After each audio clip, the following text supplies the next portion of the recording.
Hello hi नमस्ते, मी अंकिता आणि आपलं मनापासून स्वागत करते आपल्या यूट्यूब चॅनल स्मार्ट टिप्स मराठीमध्ये.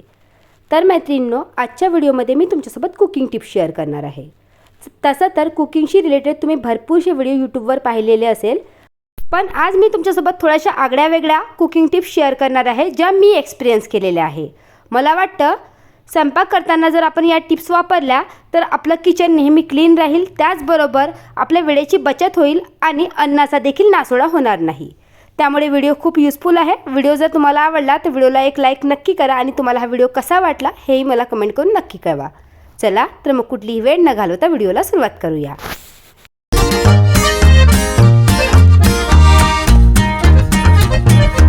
आता हिवाळा संपायला सुरुवात झाली आणि वाटाण्याच्या शेंगा देखील खूप स्वस्त झालेल्या आहे. म्हणजे खूप स्वस्त नाही, आमच्याकडे 40 रुपये किलो आहे. तुमच्याकडे किती आहे हे मला कमेंट करून नक्की कळवा. तर आता रेट उतरल्यामुळे आजकाल ना रोजच शेंगा आम्ही आणतो. कधी उकडून खातो, कधी भाजून खातो, नाही तर प्रत्येक भाजीतच मला आजकाल रेग्युलर टाकायची सवय झालेली आहे. तर काय होतं की रोज रोज त्या शेंगा निवडायच्या, त्यातले दाणे काढायचे, यासाठी मला वेळ नसतो. तर त्यासाठी मी ही ट्रिक फॉलो करते. मी काय करते, स्वयंपाक करत असतानाच शेंगा व्यवस्थित वॉश करून त्याला एक उकळी काढून घेते आणि त्यानंतर त्या थंड झाल्या की मग सोलून घेते. सोलायला अगदी खूप कमी वेळ लागतो, कारण ऑलरेडी शेंगा नरम पडलेल्या असतात, त्यामुळे लवकर निघतात. तुम्ही नॉर्मली शेंगा सोलून बघा, भरपूर वेळ लागेल. आणि याच 1 किलो शेंगा तुम्ही अशा प्रकारे सोलून बघितल्या ना तर अगदी 15 मिनिटात 1 किलो शेंगा निवडून होतात, मीन्स दाणे काढून होतात. या व्यतिरिक्त जेव्हाही आपल्याला कुठलीही भाजी बनवायची असेल तर आपण दाणे उकडूनच टाकतो, त्यामध्ये आपला भरपूरसा वेळ जातो. आणि तुम्ही बरेचदा नोटीस केलं असेल, दाण्याचा कलर चेंज होतो, त्यावर रिंकल्स येतात. बट या पद्धतीने जर तुम्ही दाणे सोलून ठेवले ना, दाणे जसेच्या तसे टपोरे राहतात, दबणार देखील नाही आणि त्याचा कलर देखील चेंज होणार नाही. मी तुम्हाला दाणे सोलून झाल्यावर दाखवते. बघू शकता कसे हिरवीगार दाणे आहे आणि त्यावर रिंकल्स देखील आलेले नाहीत. आणि आता मला जेव्हाही भाजी कुठलीही बनवायची असेल किंवा मटरचे पराठे वगैरे बनवायचे असले ना, फक्त मला याची स्टफिंग रेडी करायची असते किंवा हे दाणे डायरेक्टली फ्रीजमधून काढून भाजीमध्येच घालायची असते. तर तुम्ही देखील ही ट्रिक नक्की फॉलो करून बघा. तुमचा भरपूरसा वेळ देखील वाचेल व दाण्यांचा कलर देखील चेंज होणार नाही. जर का आपल्याला केक बनवायचा आहे तर केकचा जो पॅन असतो ना, त्याच्या बेसला आपण जनरली बटर पेपर घालतो. आता जे रेग्युलर केक बनवतात त्यांच्याकडे तर बटर पेपर असतातच, बट आता मीही काही रेग्युलर केक बनवतही नाही आणि केक बनवण्यात मी काही परफेक्ट नाही. मी चॉकलेट केक, नाही तर मैद्याचा केक, कणकीचा केक, बिस्किटचा केक, असे वेगवेगळे केक ट्राय करत असते. कधी ब्राउनी देखील ट्राय करते. आणि माझ्याकडे काही बटर पेपर उपलब्ध नसतो, तर ही नेहमी टिप मी फॉलो करते आणि मला ती युजफुल वाटते. तर त्यासाठी आपल्याला काय करायचं आहे, जो प्रिंटिंग पेपर असतो ना, तो पूर्ण व्हाईट प्लेन असलेला एक पेपर घ्यायचा आहे आणि त्याला पॅनच्या आकारा इतकं कट करून घ्यायचा. आता माझा जो पॅन आहे तो हार्ट शेपचा आहे, त्यामुळे मी हार्ट शेपनुसार त्याला कट करून घेतलं आणि कट केल्यानंतर त्याला असं ठेवून बघितलं तर हलकासा साईज मोठा झाला होता. तर अशा प्रकारे आतल्या साईडला प्रेस करून जे एक्स्ट्रा कागद होतं ना, ते कैचीच्या हेल्पनी कट करून घेतलं. आणि त्यानंतर आपल्याला काय करायचं आहे, आपल्याकडे जर तूप अवेलेबल असेल किंवा बटर अवेलेबल असेल किंवा तेल जरी असेल ना, तर हे यापैकी कुठलीही वस्तू आपल्याला या पेपरला अप्लाय करायची आहे आणि फॅनच्या खाली हा पेपर वाळू घालायचा आहे. तर आज माझ्याकडे बटर उपलब्ध होतं, तर मी बटर अप्लाय केलं आहे आणि या पेपरला सुकू देणार आहे फॅनखाली. तर या व्यतिरिक्त एकदा माझ्याकडे बटर नव्हतं, तर त्यावेळी मी तेल देखील अप्लाय केलं, तरी देखील काही केकची टेस्ट चेंज झाली नव्हती, तसंच लागलं होतं. तर इथे मी चॉकलेट केक बनवलेला आहे आणि त्यावर अक्रोड स्प्रिंकल केला आहे. आणि त्यानंतर तुम्ही जसं केक रेडी करताना त्याचप्रमाणे आपल्याला केक बनवायचा आहे. अगदी मस्त सॉफ्ट आणि स्पॉन्जी केक घरच्या घरी रेडी होतो.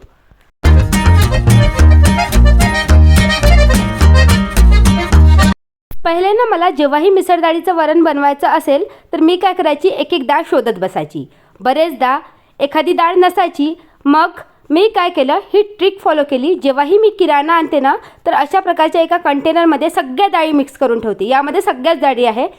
त्याचबरोबर वेगवेगळे छोटे छोटे उसळ देखील आहे, जसं मूग, त्याचबरोबर छोटी मसूर वगैरे असते ना, ते देखील मी यामध्ये घातलेलं आहे. आणि त्यापासून एक मिक्स डाळ अशी कंटेनरमध्ये रेडी करून ठेवली.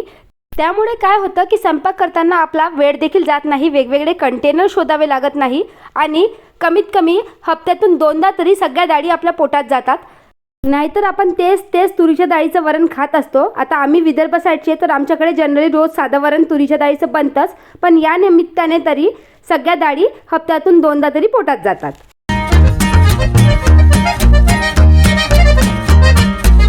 आता पोळ्या बनवताना बरेच जणांना जे पोळ्यासाठी लाटायला लागणारी जी कणिक आहे ना, ती त्या परातीतच घ्यायची सवय असते. तर ती चूक आपल्याला टाळायची आहे. त्यासाठी आपल्याला एक अलग छोटासा डब्बा ठेवायचा आहे. जसा मी एक स्टीलचा डब्बा ठेवलेला आहे. त्याचबरोबर आपण पोळपाटाच्या खाली कापड टाकतो, नाहीतर एखादी न्यूजपेपर टाकतो, नाहीतर कोणाला मॅट टाकायची देखील सवय असते. तर तो न्यूजपेपर देखील जेव्हा आपण कणिक झटकल्यानंतर कुठेही स्टोअर करतो तर तो डायरेक्टली स्टोअर न करता एखाद्या डब्यामध्ये स्टोअर करा.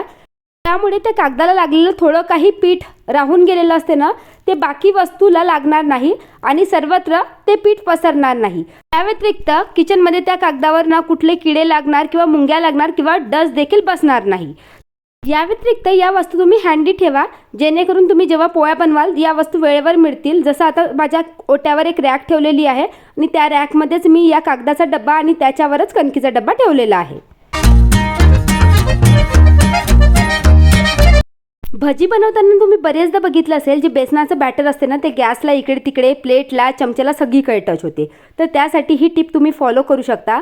जेव्हाही बेसनाचं बॅटर बनवायचं असेल तर ते अशा डीप कंटेनरमध्ये बनवा, जसं उंच कंटेनरमध्ये. इथे मी ग्लासमध्ये बनवलं आहे कारण मला कमी प्रमाणात भजी टाळायची आहे. तर मी काय करते, जनरली मिरची भजी बघू शकता, आताला टच देखील झालेला नाही आहे बॅटर आणि व्यवस्थित ती बेसनाने कोट देखील झालेली आहे. अशा प्रकारे डीप कंटेनरमध्ये असल्यामुळे मला पूर्ण हात त्या बेसनामध्ये डुबवावा लागला नाही. त्याचबरोबर जेव्हाही मला आलू भजी बनवायची असेल तर मी काय करते, चमच्याचा यूज करते. पूर्ण तो भजा घेऊन त्या बेसनामध्ये डीप करत नाही. त्यामुळे देखील हात खराब होत नाही. मग तो घाणेरडा हात बरेचदा आपला गॅसला टच होतो, तिथल्या प्लेटला, चमच्याला टच होतो आणि ते मग सुकून जातात. तेव्हा कुठे आपण या वस्तू वॉश करतो, आपला भरपूरसा वेळ जातो. त्यामुळे क्लिनिंग देखील आपल्याला भरपूरशी करावी लागते. तर अशा प्रकारे तुम्ही एकदा भजी तळून बघा. आता तुम्ही म्हणाल की कांदी भाजी तळताना तर बेसनामध्ये हात तर घालावाच लागतो. मग अशा वेळेस काय करायचं की एका बाजूला कंटेनरमध्ये थोडंसं पाणी ठेवायचं आणि जसं भजी कढईत टाकून झाली की हात हलकासा त्या पाण्याने वॉश करून घ्यायचा. बाजूला एक कपडा देखील ठेवायचा आणि त्यानंतरच चमच्याला हात लावायचं. त्यामुळे देखील आपल्याला भरपूरशी कमी क्लिनिंग करावी लागते. बघू शकता जे आलू भजी आहे ते व्यवस्थित बेसनाने कोट झालेले आहे आणि या बेसनाच्या बॅटरमध्ये मी सोडा घातलेला नाही. भरपूर जण सोडा घालतात, तर सोडा घालण्यापेक्षा बॅटरला व्यवस्थित तुम्ही घोटून घ्या, त्याने देखील भजी खूप चांगल्या प्रकारे फुगतात.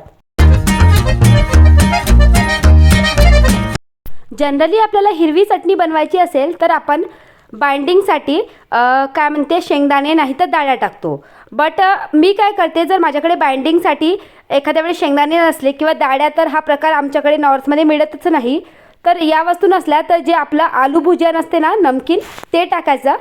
आवडीनुसार मसाले घालायचे आहे. त्याचबरोबर दही घालायचं. मी इथे पाणी घालत नाही कारण दही ऑलरेडी मिक्सीला लावल्यामुळे हलकंसं पातळ होतं, त्यामुळे पाणी घालायची वेळ येत नाही.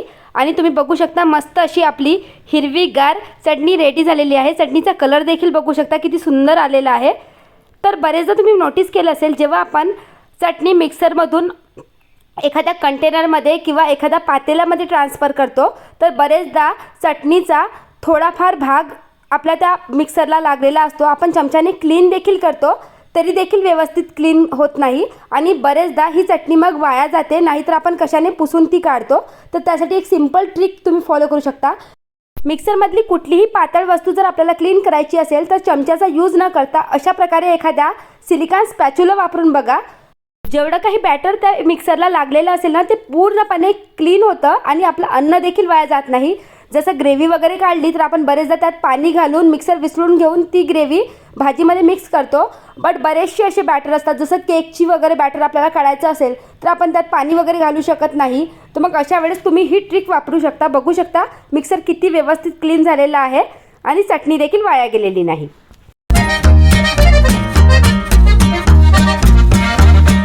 बरेचदा पनीरला जर आपण डायरेक्टली स्टोअर केलं तर ते खराब होतं. तर अशा प्रकारे जर तुम्ही हवाबंद डब्यामध्ये पाणी घालून जर स्टोअर करून ठेवलं आणि हे पाणी आपल्याला चेंज करायचं आहे, त्यामुळे पनीर 1 हप्त्यापर्यंत खराब होणार नाही, त्याची टेस्ट चेंज होणार नाही. जर आपल्याला एखादे पराठे स्टफिंग भरून बनवायचे असेल तर आपण हाताने स्टफिंग भरतो पोळीमध्ये किंवा मग चमच्याने भरतो. त्यामुळे काय होते की स्टफिंग व्यवस्थित भरलं जात नाही. तर नेहमी स्टफिंग भरण्याच्या अगोदर त्या स्टफिंगचे असे गोळे तयार करायचे.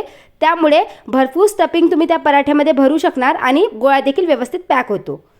जनरली ताटात लोणचं वाढायचं असेल तर आपण काय करतो, चमच्यानीच ते लोणचं वाढतो. जसं आंब्याचं लोणचं वगैरे झालं किंवा भरपूरशी लोणचं असतात त्यामध्ये आपण भरपूरसं तेल घालतो जेणेकरून ते लोणचे लवकर खराब व्हावं नाही म्हणून.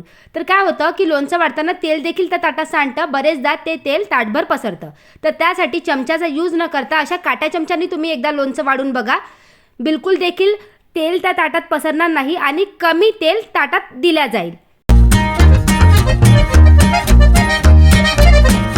तर मैत्रिणींनो, या आहे काही कुकिंग टिप्स ज्या मला स्वयंपाक करताना नेहमीच हेल्पफुल ठरतात. आशा करते की तुम्हाला आजच्या कुकिंग टिप्स नक्कीच आवडल्या असतील. जर व्हिडिओ उपयोगी वाटला असेल तर व्हिडिओला लाईक करा.